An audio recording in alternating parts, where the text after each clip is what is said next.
What is going on, everyone, and welcome back to another Sports Talk on Tap video. We're here. You can find daily videos covering the NFL, all the games.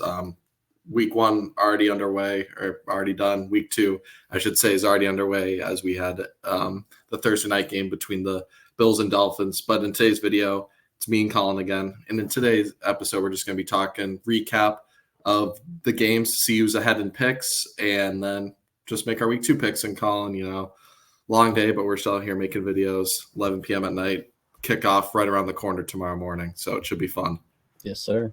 But Colin, mainly when we recap the picks, it looked very good for me at the start. Looked like I would maybe run away with it. You made a comeback in the later games. And so it ended up being officially a tie. But if we go through the games, we can see, where we went wrong and where we went right. And the first game was obviously the great opener between the Chiefs and Ravens, where it came down to a foot on the line, where the Ravens either win it going for 2 or lose it. And it's just kind of one of those things that bites you in the bullet. I know. That was a great game, though. But, and then speaking of great games, the Chiefs-Eagles won in Brazil. It was a little bit weirder because I know, Colin, you watched it too. But when you look at the score, it screamed offense, but I really didn't think any of the QBs played that great. Jalen Hurts had a couple interception throws. Jordan Love was like 50% completion percentage. The run game was so there. Yeah, the run game. Josh Jacobs broke out in the second half. Saquon Barkley, obviously the story of this game. And then, the Eagles had some deep plays. And then Jaden Reed for the Packers, a fancy guy. I had 33 points, so shout out Jaden Reed. That was awesome. But unfortunately for the Packers, biggest news of that game probably wasn't even the loss, just Jordan Love, who will be out tomorrow. So we'll see how that impacts our picks. And then Dimes let me down. Let me down real bad. Yeah, I ever relied on him, honestly. Yeah, that was your home run pick a little bit. But thankfully for me, the Vikings were able to pull that one out. That's another game where we went separate. I'll just say Vikings defense impressed me, but yeah, Colin, Daniel Jones is arguably one of the worst quarterbacks in this league, and I think you'll know that for future picks when you take that in. And then Saints Panthers, we both picked the Saints. No need to gush over that. Colin, one upset game we both picked, but we're unfortunately wrong, was the Titans Bears, and you called out Caleb Williams before, and he didn't really. I don't think he really did much. Oh, no, he didn't. No, I'm going to agree with you. Right. When you throw 98 passing yards and less than 50% completion, I'm not rewarding you. It was unfortunately Will Levis kind of handing the Bears the game because that looked up. The Titans were up 17-0 in this game, Colin, and they blew it. So that was an upset pick. I'm proud I stood by, but unfortunately, Will Levis had other plans for that. So Chicago's defense and special teams, with their blocked punt and everything, shined in the win. Caleb Williams and the Bears offense didn't do much. We'll see how they look in week 2, but that should be interesting. And then another upset game, Colin, no one saw this coming. Patriots Bengals. That was amazing. A defensive battle. And that's that's how the Patriots like it. And a lot of survivor pools are screwed because the Bengals once again fold in week 1, and there's a lot of drama around this team. And then we both picked the Texans, so we were able to get that one right. That was a great game, though. We both knew, the Colts could be sneaky in Indianapolis, and Anthony Richardson showed a lot of great potential as well. So that was an amazing game to see between two great teams, really. And then the Cardinals-Bills. Colin, surprisingly, we were both over that too, and the Cardinals choked it. And Kyler Murray missed Marvin Harrison on a deep throw that could have won them the game. But Buffalo wins in a shootout, and then they also win in week 2 in a much more convincing way. So Buffalo, maybe their stock is rising a little bit with Josh Allen. And then Dolphins, Jags, we both picked the Dolphins in a very close game. And that's what it came down to, walk-off field goal. And then surprisingly, I think we almost both took the Steelers, but we went with our gut in Atlanta, and Kirk Cousins, 2 interceptions, did not look good in return from the Achilles injury. I don't know if you have any thoughts on that, but that was, not a great game. But that's how the Steelers like to play. Should have picked the Steelers, man. Sorry. But then we'll get into some of the games you did well in. Chargers beat the Raiders 22-10. I kind of went out on my way to pick the Raiders, but it was kind of a defensive battle. Tried to tell you. I mean, I was liking my spot. I believe it was 16-10. The Raiders were in Chargers territory, 4th and 1. They punt the ball. That's why I knew they were going to lose. I don't know why you do that. No idea what that was. Yeah, so that kind of cost me. Otherwise, I thought it was kind of the game I expected, but that I did not expect. And unfortunately, the Chargers ran the ball really well. And then late night, one of the game of the weeks, Rams, Lions. The Lions came back in the OT, just pounded the shit out of the ball, running it, ran it 8 times to win it in OT. The Rams, Cooper Kupp shined. But, the offense, a lot pass heavy. It was good. The Lions, though, were able to sneak it out. That was a great game. And then, Colin, probably the most disappointed team I'm in, and the team that dropped their stock the most for me was the Cleveland Browns. We both picked them at home to beat the Cowboys, and the Cowboys just dominated every asset of the football. And when Dallas does they're a regular season team, man. They are, and they're a good one. But I'll say this: Deshaun Watson or Daniel Jones. I don't know who I think's better. They are both absolutely trash. And Deshaun Watson, unfortunately, is getting paid for the next 3 years guaranteed, at least for the Giants. They can get out of Daniel Jones's contract after this year. So that was embarrassing to see. But like we said, Cowboys, regular season warriors, and then finally shut out Baker Mayfield. And then the last game, Colin, 49ers took care of business. You were quick to shoot me a text after that one, but that was a game where the 49ers pounded the football really well. Jordan Mason, Brock Purdy took care of the football, made the Jets defense look silly. The Jets offense did all right, nothing special. They didn't really get the ball too much, mainly because the 49ers were just chewing a lot of clock running the ball. But that's how San Fran plays. Their offense was moving it consistently, and hopefully for the Jets they can bounce back next week. But it is what it is. We'll see what they can do, but 49ers take care of business. So with that being said, we are officially both tied. We've had 6 separate games. We split 3-3. So I'm curious, Colin, how we go into week 2 starting tomorrow, where should be a lot of great games and hopefully some close ones. But the first game, the 49ers go to Minnesota, my team. So I guess I'll take this one first. I think. Yeah, go ahead. Yeah, I think this game will be closer than people expect, mainly because a West Coast team traveling to a different time zone. It's going to be like a 10 o'clock game for the 49ers players, and McCaffrey obviously not playing. I think the Vikings defense is better than usual. But I would say the 49ers just have the more upper echelon talent. And, Sam Darnold, I still have those question marks, even though he looked good against the Giants. It is the Giants. So how much can you take that into account? I think this will be a pretty close game, though. I'll be excited to watch it, but the 49ers will pull this out, in my opinion, to start off their season 2-0. Yeah, I'm going Niners here all day. I mean, I took them over the Jets. I think the Jets are a better team than the Vikings. No brainer here. Yeah, although I will say Nick Bosa said otherwise. He said we got to prepare for the Vikings because the Vikings did beat them last year. So maybe a number thing, but, we'll see. But probably on paper, Jets are definitely better than the Vikings. Then we head in, Colin, to an NFC divisional round rematch from last year, where I remember I picked the Bucs. You went the Lions, and Tampa Bay won by 7 points. It was a great game. This time around, Baker Mayfield, after a great week 1, 4 touchdown passes, heads to Detroit. I think this game is also going to be a dogfight, but I'm going to roll with the better team. And I think the better offense and the better defense slightly. I'm going to go with the Detroit Lions at home to win this. If it was in Tampa, I'd be more tempted, but I just don't trust Tampa Bay's defense to get enough stops.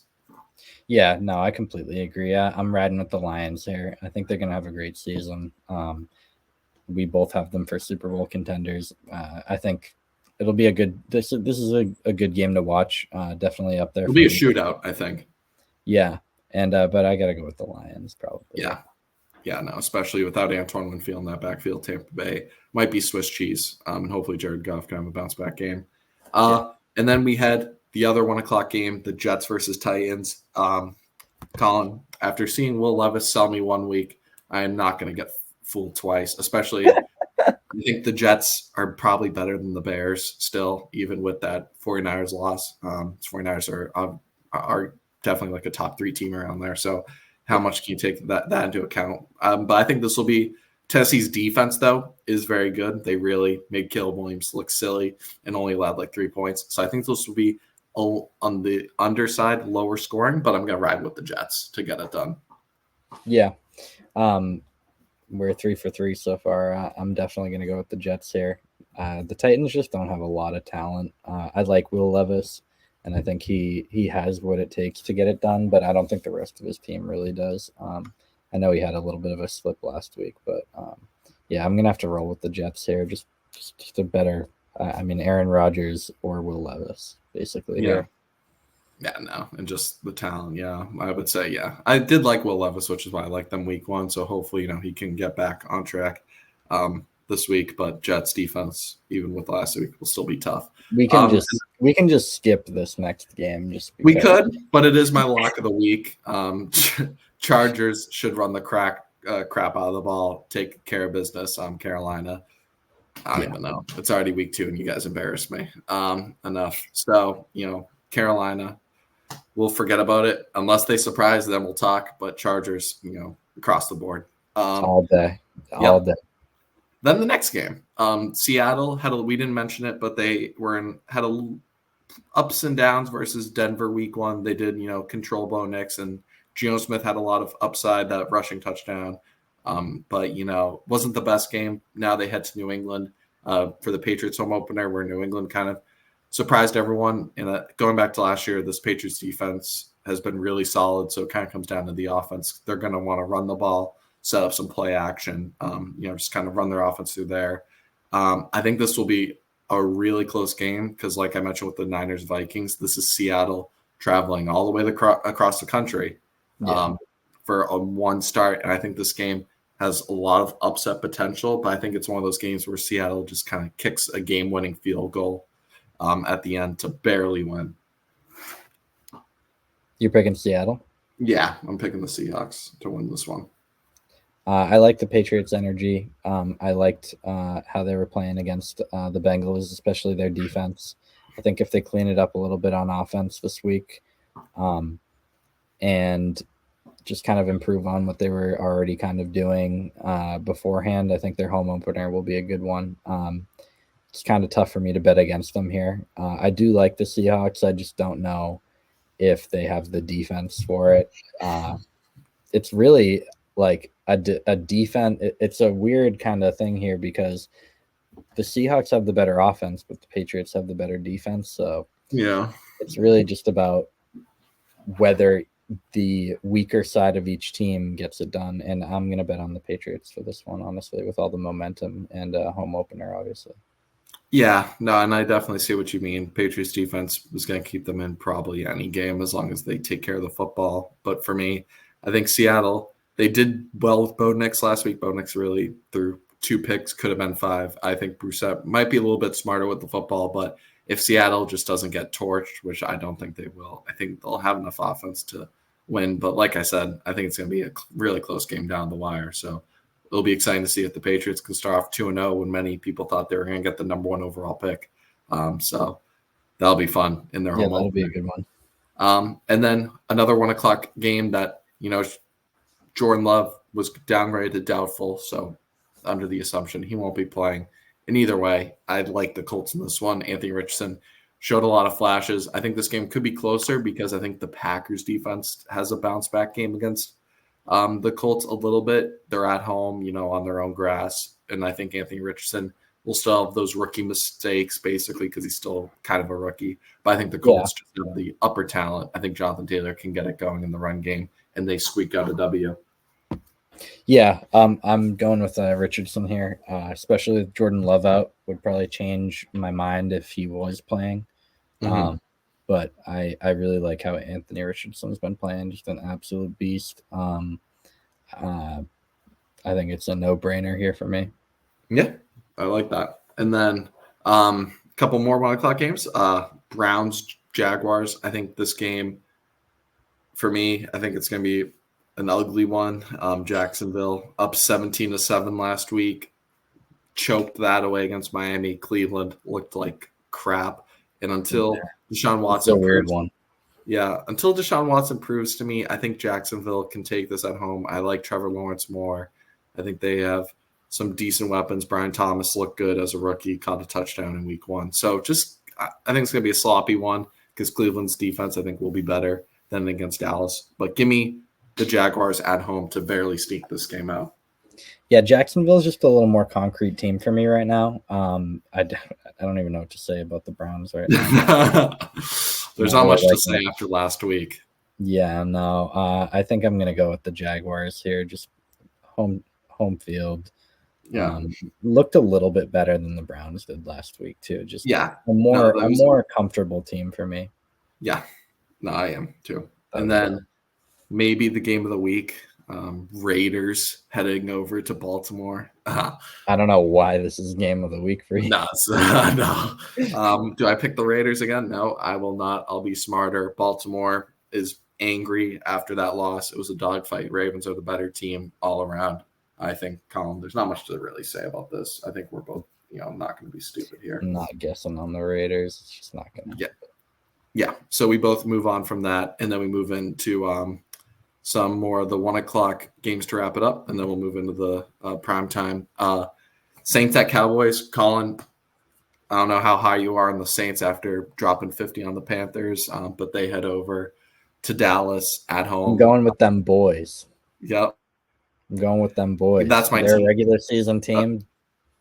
The second they touch the playoffs, man, it's not happening. But all right, yeah, I was about to say, Cowboys are my Super Bowl favorite right now. Again, the Cowboys pulled me back in, so give me the Cowboys to win this one. They pulled you back in, yeah. Nah, I'm not there yet. I'm not there yet. But that was a very Dallas. They looked good. They're a good regular season team. Yeah, but will it happen again? Will I fall for the same trap? That will be TBD. But the Cowboys should take care of the Saints, although the Saints, looked great last week. So, someone might be riding that high to somehow pull off this upset, but that's neither of us.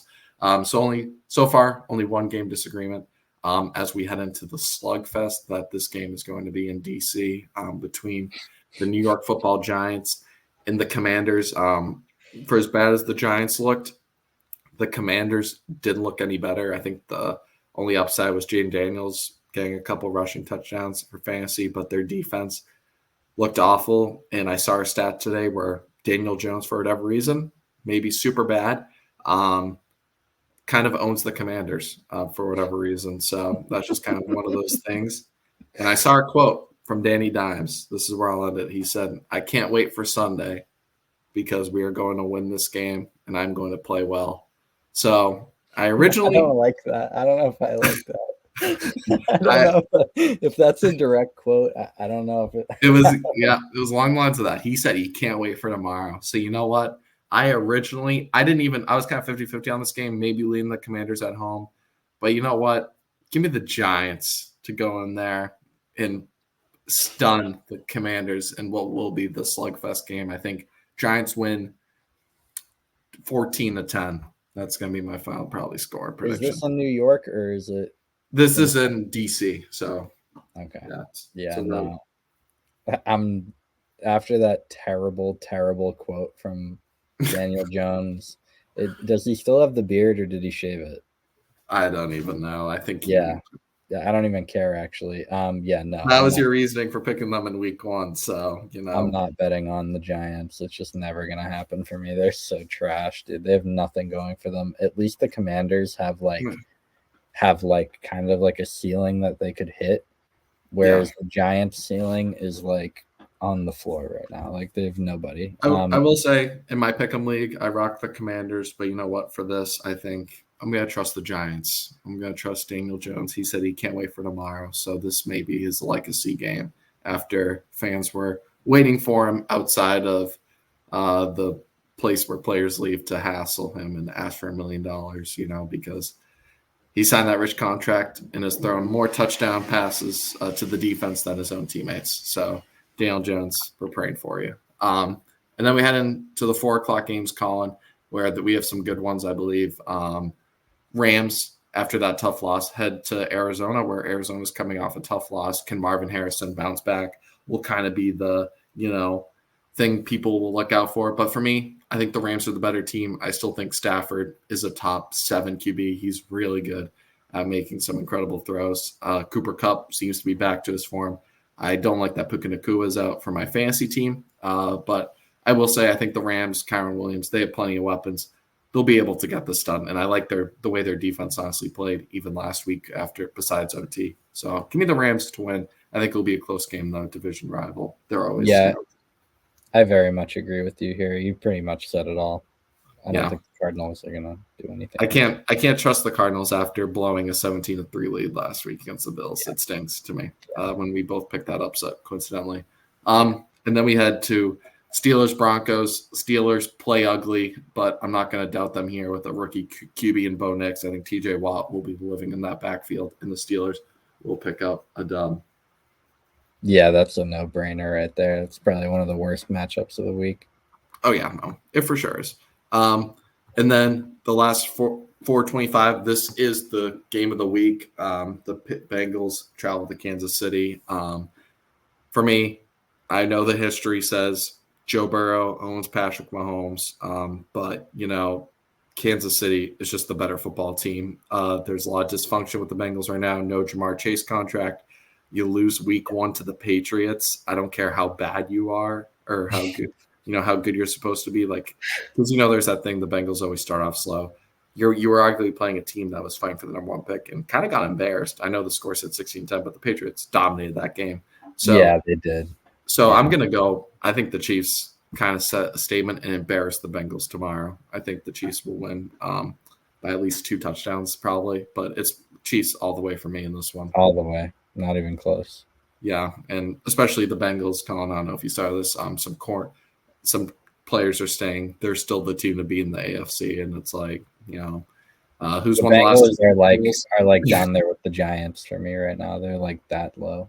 Yeah, they're just all talk right now, and nothing to back it up really. So that'll lead to the Sunday night game where Caleb Williams make his debut on Sunday night. Colin, I know you'll be loving to see that against CJ Stroud and this elite Texans offense. I think the Texans home opener, this is a no-brainer for me. Yeah, no, I mean, dude, the Bears are trash. Their defense is pretty good. Who did they play last week again? Titans and Will Levis. Yeah, it didn't. I'm not even going to praise their defense that much for that. What? Yeah, who are you going up against? You're going up against Dinosaur D-Hop and Will Levis. Wow. Yeah, then there's that Will Levis pose where he's just doing this after literally taking a sack and just flinging it to the defense. Dude, have some self-awareness. But that is Caleb Williams will not be bailed out this week. That is what it is though. And then we finally have our Monday night game where the Eagles, after playing in Brazil, get a primetime game at home against the Falcons, who look to bounce back. I will say this: I think this game will be a lot closer. I think the Steelers defense is just really good that it made Atlanta look awful. I think Kirk Cousins will play a little bit better as long as that injury isn't bothering him, but that still may be a thing right now. But either way, I still like Philly. I just think it can be closer than people expect, after that humiliating loss, only putting up 10 points at home. But I think they bounce back a little bit. The Eagles, I love their offense, but they still have some question marks on defense for me. Yeah, honestly, the Eagles are just probably going to dominate the Falcons. I don't think it'll be that close. Yeah, you like that? All right, fair enough. Yeah, Falcons have a tough schedule. I'll give that to them. They got a tough one so far. They do have a tough schedule for a little bit. Then it does ease up towards the end. But we'll see, because people thought the Saints would be kind of trash, and maybe they might be. But they did dominate, their first game, so you gotta give them some respect, even if it is the Panthers. But with that being said, so that means there's really only 2 games we disagree on this week, so we'll keep an eye out on that if we can split. Patriots and the Giants Commanders. I think those 2 boring matches. I won't even really watch the Giants Commanders. It's just I'll see and be like, oh, nice. So I'll check in on it on my phone. I'm not gonna be watching that because I already had to watch the Giants last week against the Vikings, so I am all set on watching Daniel Jones play football for a while. Even if he does play good. And then, Colin, lastly, we'll just touch real quick before we get off this episode. The Bills starting off 2-0, beating the Dolphins on Thursday night. We were both kind of a little bit lower on the Bills. Obviously, both picked the Cardinals week 1. Has anything that they've done moved you so far, starting off 2-0, or is it just kind of I definitely doubted Josh Allen's abilities. I don't know why, because he's like my favorite QB in the league. But yeah, I don't think they needed a lot of their superstars as much as everybody thought they did. They still get the job done. They come off more of like a system team to me than originally what I thought. Almost like a Chiefs in a way, if you think about it. Like kind of just need your star QB and then just like make everybody kind of like just like better than they kind of seem to be. And we saw Chiefs trade away Tyreek Hill, win 2 Super Bowls, just kind of everyone else stepping up around him. And here you see James Cook. I think they're going to be number 1 in the division, honestly, in my opinion. Yeah. And then you see, teams like James Cook yesterday. Keon Coleman week 1 had some receptions. Dalton Kincaid, they're spreading the ball out. Shakir. So, it's kind of what the Chiefs are. I'm trading away Steve, receiver, and Stephon Diggs. And, we'll see what he does. Obviously, a great first week in Houston, couple touchdowns. But, yeah, Buffalo, definitely probably our biggest surprise. But with that being said, obviously, we'll be here to recap the week 2 games. Should be exciting, to see our teams in action, win or lose, and, see just a lot of football tomorrow. Hopefully some good football, not a lot of blowouts. And then, recap week 2 next week and also preview week 3. But make sure to like and subscribe as always, and let us know in the comments what predictions you disagree with. Are we too high or low on one team? Let us know. But so far, I think we're pretty good. But with that being said, make sure to like and subscribe. I'll catch you in the next one. Peace.